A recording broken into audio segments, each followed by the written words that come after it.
Hello, good afternoon and welcome to Midday Live. I am Wendy Lai. The headlines for this afternoon.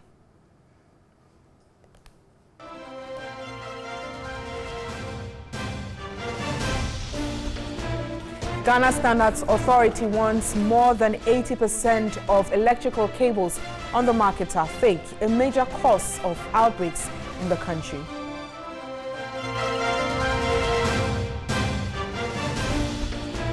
Drivers welcome Ministry of Roads and Highways directive for removal of all roundabouts on the KNUST to Ejisu stretch in Kumasi by the end of 2017.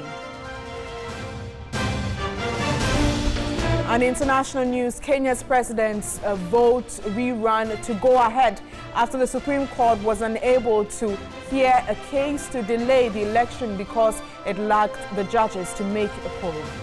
We have details and we'll go over to Kenya regarding this story as well. Do join us. Start with our stories now. And Magdan Shipping Company has presented furniture to the Home Economics Department of the Presbyterian Senior High School here in line fulfillment of a pledge made to the school. According to the company, it has signed on a contractor to ensure that the infrastructural needs of the school are met. The school in the news after the headmaster was interdicted following his alleged soliciting of funds from parents to provide desks for first-year students. The Form 1 students of La Presby Senior High complained about the lack of desks and chairs for academic work. They had to sit on stones and other improvised structures, which affected their spine and concentration for teaching and learning. A week after that, a native of the community who also doubles as a CEO for Magdan Company has presented 100 desks and chairs to the students. Magdan Shipping says it has again signed on a contractor to ensure that the infrastructure needs of the school are met. We are just not doing this because of Magdan. We are doing this because of the kids who are the future leaders of our country. And we believe they need to study in a conducive environment so that when they grow up, they will also know the essence of education. The students were elated for the gesture, but called an amendment to ensure the construction were completed as scheduled. Magdan has finally provided enough desks and chairs to the home economics students at the La Presby Senior High School. The other time we spoke with one Dorothy. Do they want to ask her whether all their concerns have been dealt with or there are still more concerns they think officials of the school should be considering? Good. So now you don't have any spine problems? No, I'm okay now. As you can see, I'm okay. Yeah, okay. Yeah. So it means that you don't have any difficulties again, your concentration level, everything is high? Now, our concentration now will be okay. But now what we need again is our building. We want them to complete our building first so that we become a complete student. But now you're not a complete student? We are half complete. The students were also concerned with what seems the only feature of the lunch. As for the beans there, we don't like it at all because it is not good. And if you even see the face of the beans, you even run away. Outgoing headmaster of the school, Samuel Salamat, emphasized that his efforts led to securing the desk. He also promised to ensure variety in the menu. It is more than a month now. For how long are you waiting? In fact, I rarely got because of my transfer. Yeah. I have been on and off because I am here and I'm at my new place. So most of the time, my assistant, they have been in charge. So they told me they have told the woman very firmly to change the diet, and I'm sure she will do it. Away from that story, let's head up north, where some youth in Karaga have gone on rampage, burning used tires on the streets of the town. The youth are to be, or rather on their way to the district assembly. And this afternoon, I have been joined by ASP Mohammed Yusuf Tanko. He is the Northern Regional Police PRO. Hello, sir, and thanks for your time. Good morning. Good afternoon, sir. Now, we understand that the youth intend to lock up the district assembly. Is that the case, and what is the police doing to secure property and protect lives as well? Thank you for your question. Good afternoon to you, and good afternoon to your viewers as well. Yeah, this morning we had information from Karaga that there is a group of the youth there who have problem with the district chief executive officer, and they have threatened to lock up the officers of the district assembly. We have asked our men on the ground to provide security for them. Meanwhile, we have dispatched a backup from Tamale to the place. But you know, Tamale to Karaga is about 3.5 hours drive, so it will take some time before they get there, but they are on their way there. But have these persons behind this very concern been identified, or have any arrests been made so far? See, this is when it happens like this, it is not right, or it will not be right for us to just go in and start arresting. We need to position ourselves to safeguard the workers at the assembly, and also protect the property and guard the assembly in general. And after that, then we will pick the names of those who perpetrated the act and have them arrested. But now our main focus is to ensure that we safeguard life and property at the district assembly level. All right. Well, thank you so much for your time. I just spoke to ASP Mohammed Yusuf Tanko, and he is the Northern Regional Police PRO. Away from that story, and the Ministry of Roads and Highways has ordered the removal of all roundabouts on the KNUST to Ejisu stretch in Kumasi by the end of 2017. The roundabouts, numbering 4, will be replaced by signaled intersections. My colleague Ibrahim Abubakar has been speaking to some drivers on this very directive. I think it's in order because these are needless roundabouts, honestly. And I sometimes even think of why policymakers can think of such roundabouts. But so I wholeheartedly support the decision to take it off. Road minister no how that say roundabout I who said the traffic eba yes yin through traffic in the roundabout no free abeboy nyina ma ho kire wo kwa super e ba do ba fo ho kire no pa ho kire nyuma ho kire nti road minister ma yard ma ye from nke beboy ama ye ho atoye. Now how many minutes na nka wo hwa from Ejisu to Kumasi wo se edru na say na mudi because traffic ka Ejisu to Kumasi wa chekura ye bia 10 minutes na nka wa du Kumasi ba say it me di by 45 to 1 hour time ni nya nu Kumasi tinko beboy nke be adumpa now order for the removal of roundabout you know roundabout na nkasa asa the yet less na higher serious because let's say for instance roundabout is not all that big say. And is a trailer to use other long. So how do you struggle using it, especially with the big vehicles? With the big vehicles, that we'll have to take care, or like let's say you should be sure of yourself that maybe the place you are going is the right path, or maybe you should be careful. You understand? If you slow,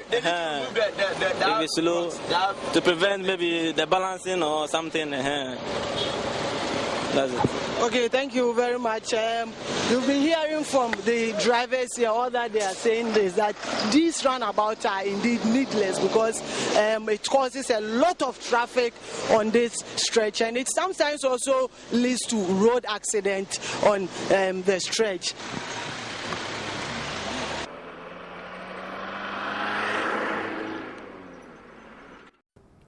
The Center for Democratic Development, CDD, says the fines handed to the 13 members of the pro-New Patriotic Party vigilante group, Delta Force, could foster impunity in the country. According to the CDD, the verdict is also a setback to efforts to promote decency in Ghana's politics.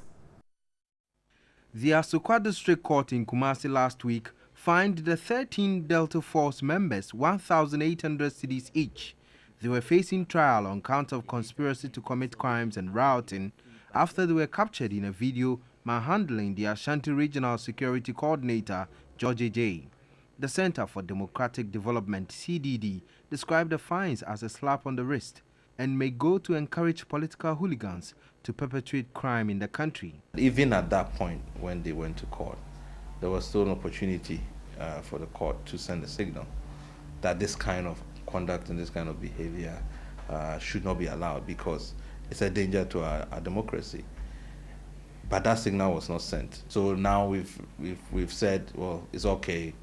You know, if you're a party person and you can go and assault a national security person, and you just got away with a fine.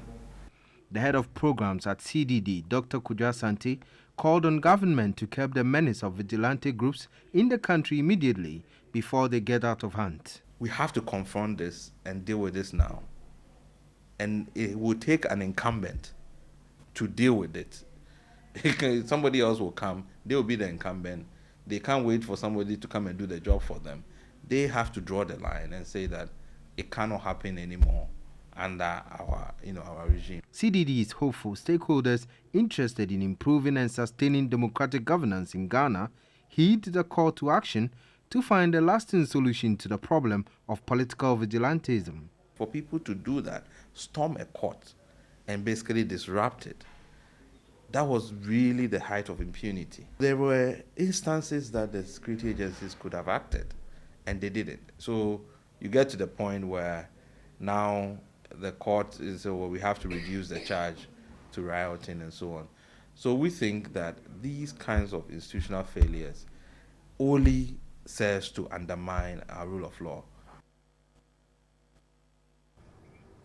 Now let's focus on information technology, and the advent of information revolution has brought with it a new form of criminal behavior, that's cybercrime. And cybercrime is growing faster in Africa than on any other continent. Here in Ghana, President Akufo-Addo, at the opening of the National Cyber Security Week in Accra, says government intends to establish a National Cyber Security Center to oversee cyber security operations at the national level.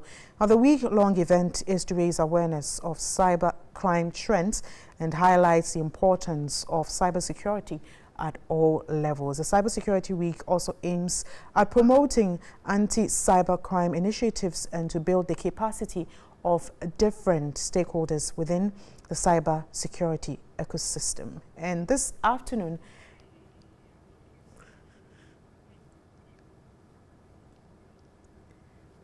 I have been joined in the studio this afternoon by Jeffrey Kunedu-Addo, who is the acting Director General of the National Information Technology Agency, NITA. Good afternoon, sir, and thanks for your time. Good afternoon. Now, in recent times, we've seen some new additions onto our digital system when we look at driver licensing authority, when we look at the passport service, and many others. Are we, or do we have the system in place to deal holistically with cyber fraud? Sure.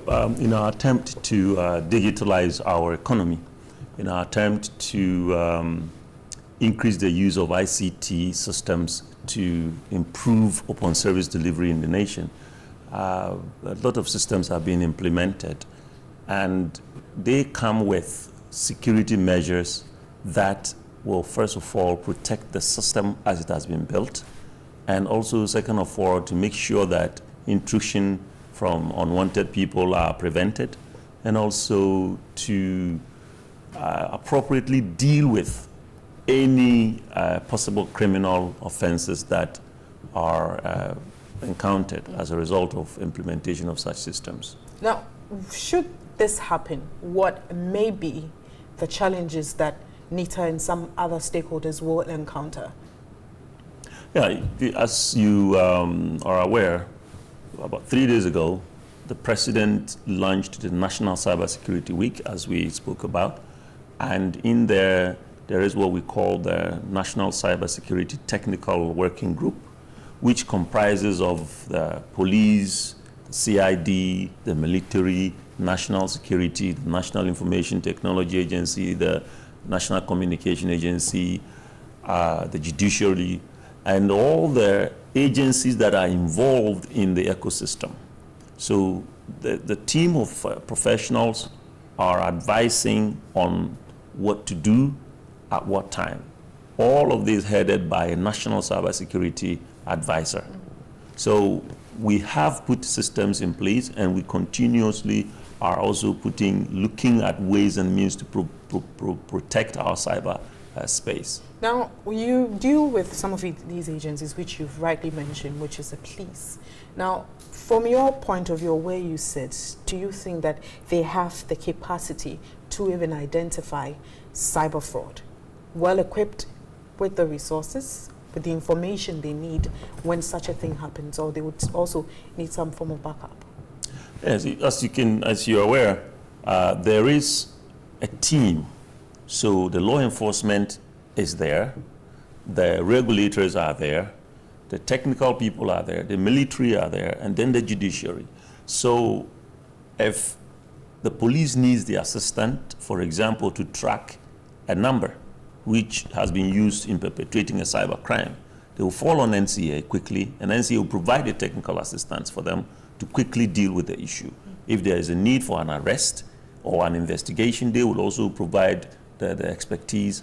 And when a person is arrested and there should be prosecution, the judiciary will also be in it to make sure that the whole spectrum of the crime being prevented, the crime being perpetrated, and the crime being arrested or jailed is taken care of. Now, one other important thing is information. And what is the information out there? How safe is a Ghanaian when he or she is involved or probably is cyber attacked? If Yamansa somewhere in a village has access to an Android phone, for instance, and doesn't know the ins and outs, but is possibly on some of these platforms, how does she know that in case this happens, I go here, I go there? How is the information like? And how are people being educated when it comes to these things? Very well. It is part of the processes that the president launched this Cyber Security Week, which thankfully your network is helping us sitting here talking about it. We are educating people to become aware that there exists another form of criminality, this time not somebody coming into your room and taking your wallet or somebody just snatching your handbag away, but someone sitting somewhere could commit a crime using your cell phone. So we are making this advocacy program. There are training programs within this week. There are programs that are going to be rolled out to make sure that the average Ghanaian will understand that, yes, there is another form of crime which can be perpetrated, but this time it is not the normal criminal activity that are done. If I may have the chance to say something small about, for example, our mobile money. Our first point of security, apart from all the things that we are doing to protect the Ghanaian cyberspace, our first point of protecting ourselves is basically us. We, the holders of these cell phones, we, the holders of our laptops and tablets. If you don't protect yourself, if you answer a text message that tells you that go and say, give me your mobile money wallet password, obviously then you are putting your own self into trouble. It is just like you will say, I have gone home, put my valuable things in my room, and I didn't lock the door. Okay. Well, thank you so much, Jeffrey Kuniduat, who's the Acting Director General, National Information Technology Agency. We're grateful for your time.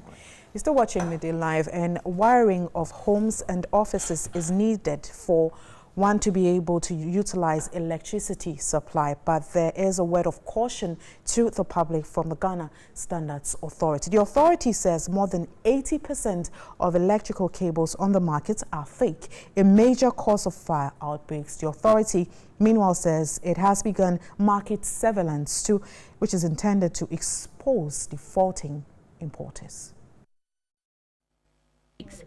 In 2016, over 3,000 fire outbreaks were recorded in the first quarter of the year. Data from the National Fire Service indicate a total of 1,897 fires were recorded over the same period this year, representing an 85% reduction.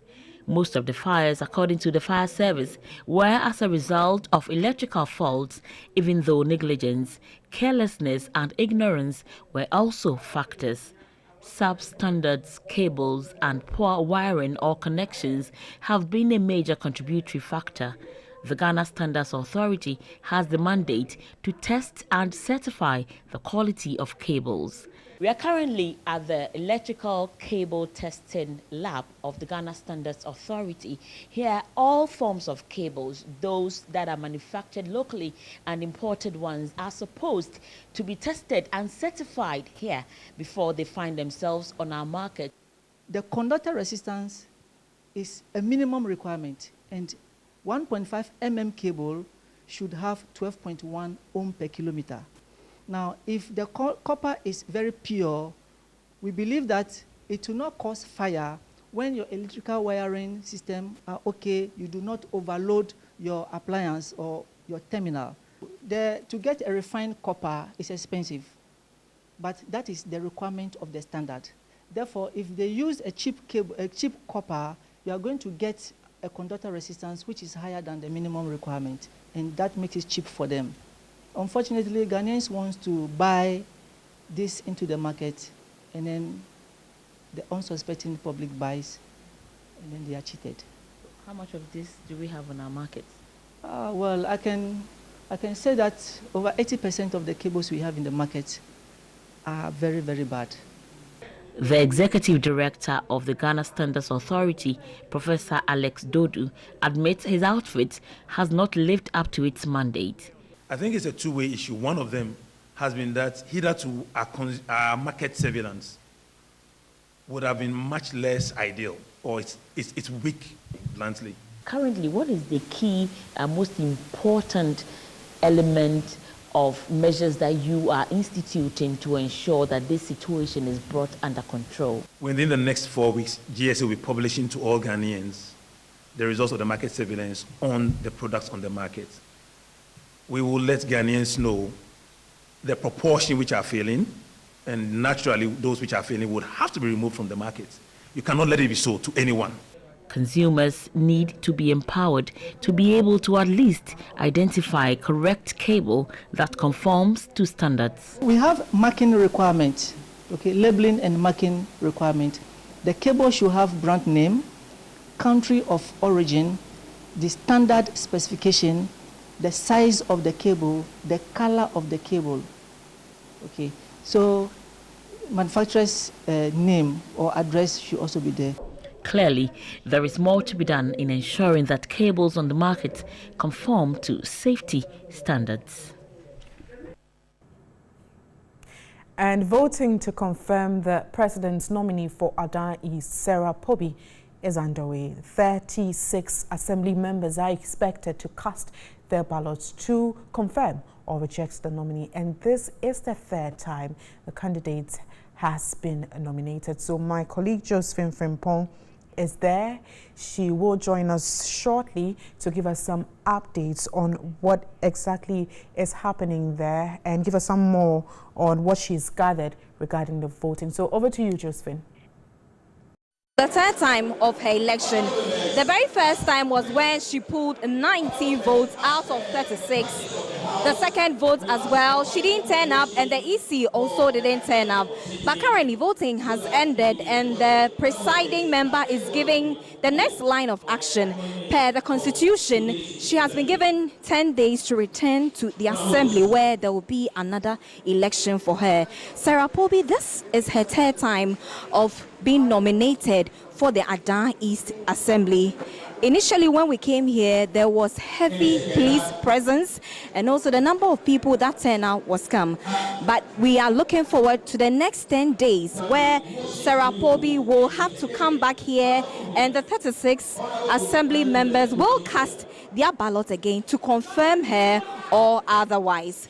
But currently, as you can see in the shot, that is Sarah Pobi for the program has ended. So we are looking up to the next 10 days to come back here for another election to also happen here at Adan East.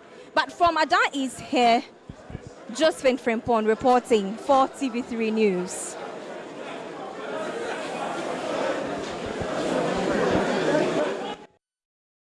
Thank you very much indeed, Josephine Frimpong, for that update. And remember, she'll bring you some more of this very story in her subsequent bulletins.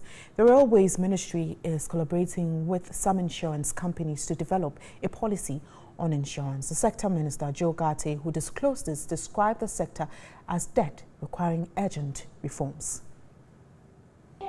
4 persons sustained injuries when an Accra-bound train from Tema on Monday, October 23, derailed at Tesano, a suburb of Accra. The accident has exposed the state of the country's railway sector. An issue of concern is whether trains in the country are insured.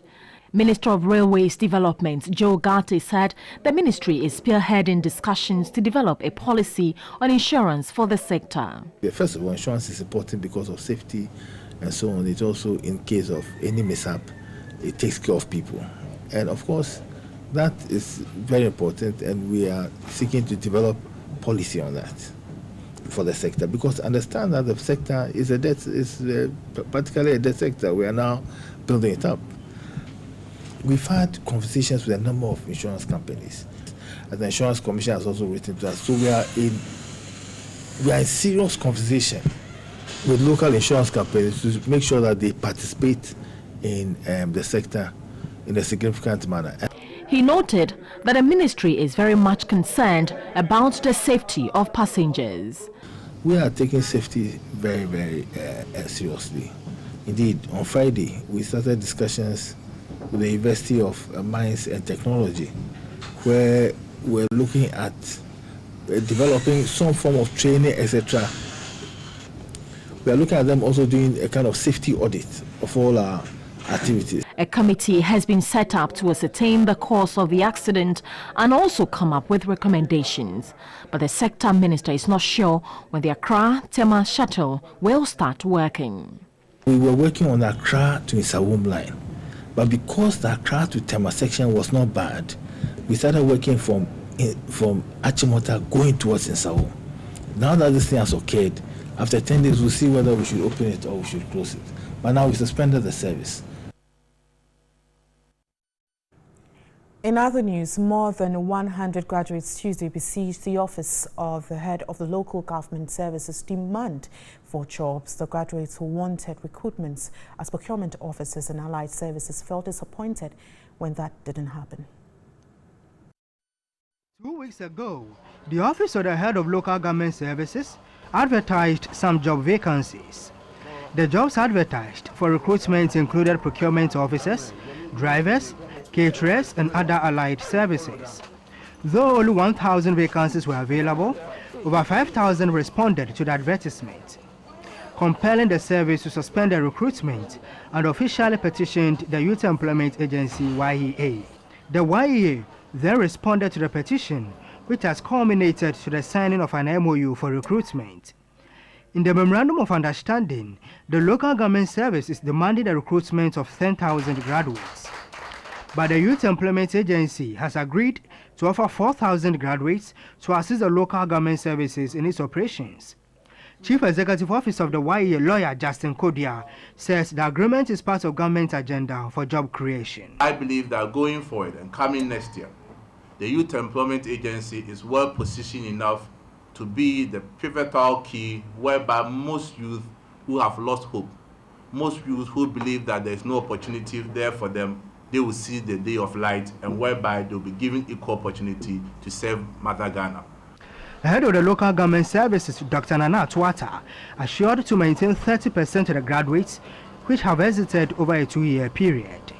We dedicated to recruit 30% of the youth who have been in the service during this 2-year period under reference, because they would have acquired some level of experience in the system already.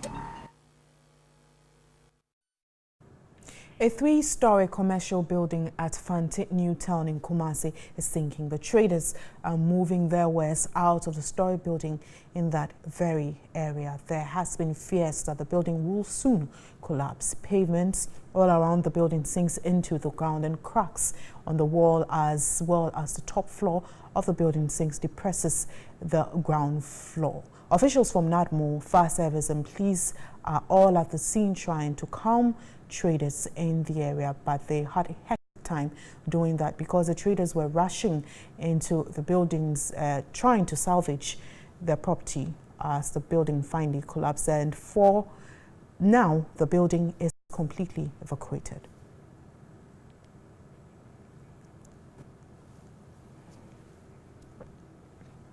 You're still watching Midday Live. We have more shortly.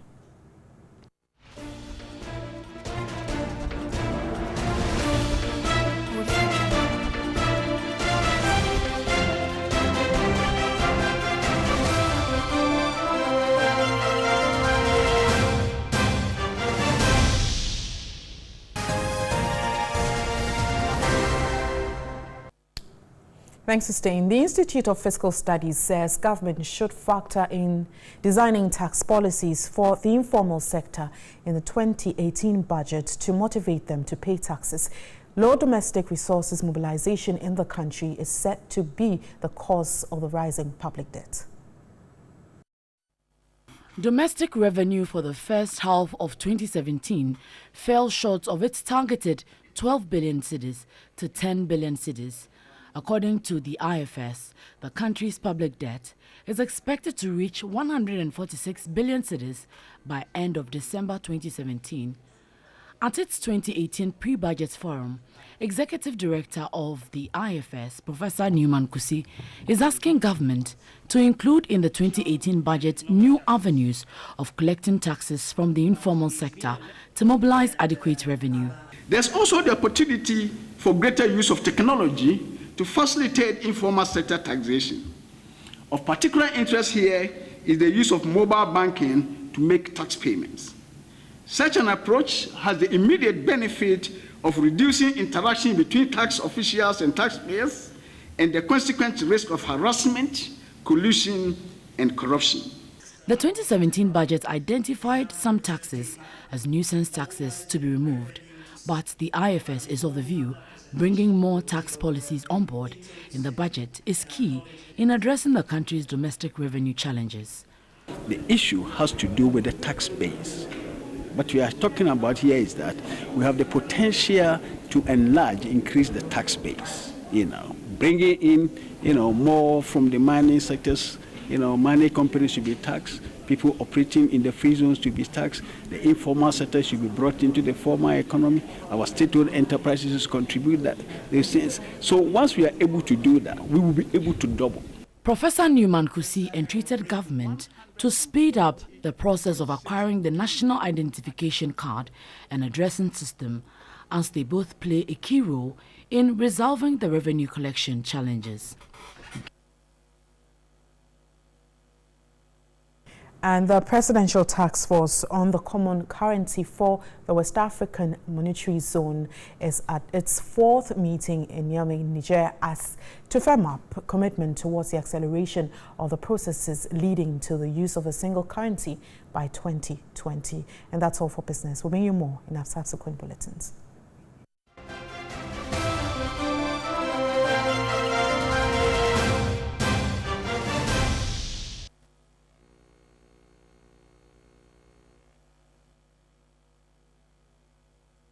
Thanks for staying. We have international news now, and Kenya's Supreme Court said on Wednesday it could not hear the case to delay a presidential election because it lacked the judges to make a quorum.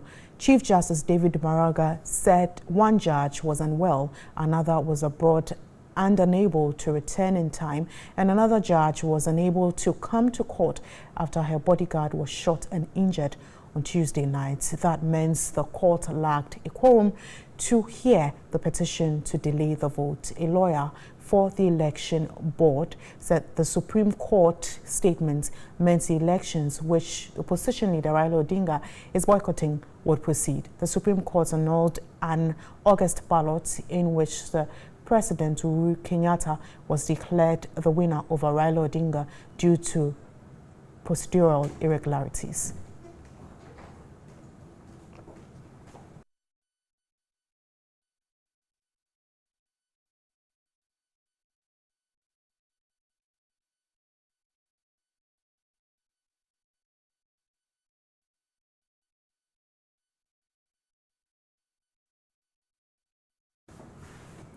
We're heading straight to Kenya, and we do have Emmanuel Yegon, who's a journalist there, to give us some updates on what exactly is happening there. Hello, Emmanuel. Hello, how are you? Very well, thank you. Now, the inability of some judges to attend the hearing, what has been the reaction in Kenya as we speak? Well, since morning, a lot of things have happened in the country following the fact that, you know, in the Supreme Court there was no quorum to be able to make a ruling on that issue about the opposition leader not participating in the repeat election.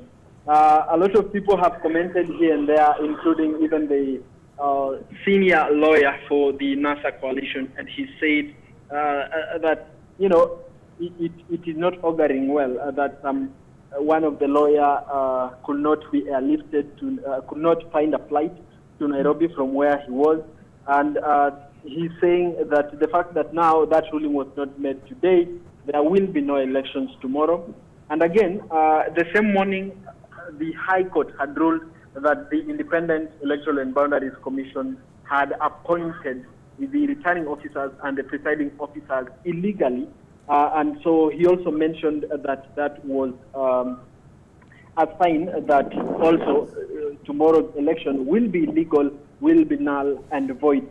So, yes, back to you. Now, how is preparation for Thursday's polls? Well, I've seen in most of the areas the ballot papers have already reached the ground. I've been in some of the major towns around, because I've actually traveled to the place where I'll be casting my vote if the process will proceed tomorrow. And I've seen the distribution is going on. And even the Independent Electoral Commission, through their official Twitter account, have also said that the process will continue as planned yesterday. So, yes, we're just waiting to see if that process will go on or not, and we'll update you on that. Thank you so much for your time. Emmanuel Yegon is a journalist in Kenya, giving us some updates on the elections tomorrow. Away from Kenya, let's head to China, where the country has revealed that its new senior leadership committee breaking with tradition by not including a clear successor to President Xi Jinping. Now, the omission of cements Mr. Xi's grip on China for the next 5 years and possibly beyond, a day after his name was written into the constitution.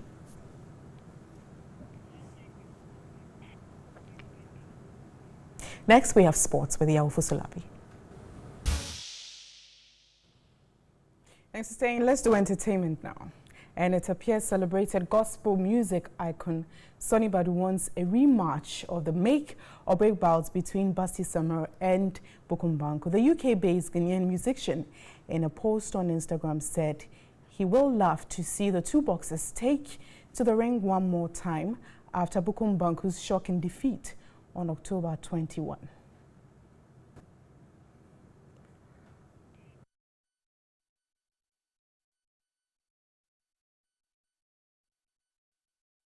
Away from that story, High Life musician Akosua Japan has been granted a 160,000 cedis bail with 3 sureties. The Evergreen Songstress has been charged with to have conspired with another person to defraud a businessman of 105,000 cedi in a land deal. Akosua Japan on Tuesday pleaded not guilty to the charges of conspiracy to commit crime and fraudulent transaction of land. According to the prosecution, the musician and a man identified as Frank Ejekum, aka Killer Boss, sold the land which apparently did not belong to them to the businessman. Ajiman, who has the same charges, also pleaded not guilty and granted bail in the sum of 160,000 cedis with 3 sureties, 1 to be justified.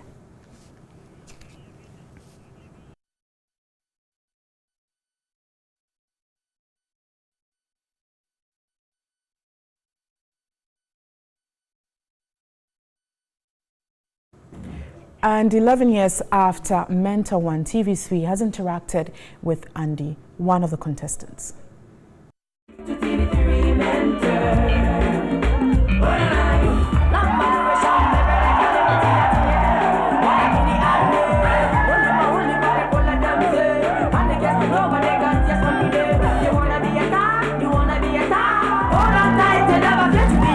Physically, he didn't have the regular features of a typical Rastafarian, but on stage he depicted one. And he became the man of the people thanks to his stage presence, his admirable patois spiced lyrics,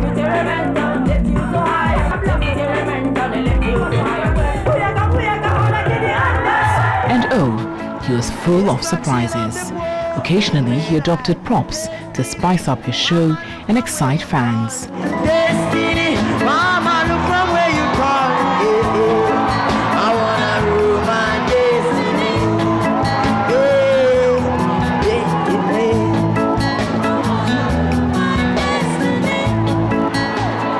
Jaja, Heavenly Father, thank you for the Kumasi representative placed second at the finals of Mentor 1 in 2006. Staying relevant required the rising star to record his own songs. After releasing my first album with Samini, Dangerous Weather, and then Sweetie, the hit song on the first album, I didn't know much about showbiz, so I decided to work on my talent. I have the talent, and TV3 gave me the fame. So if you have the talent, and you have the fame, and you don't have the knowledge, by all means you perish.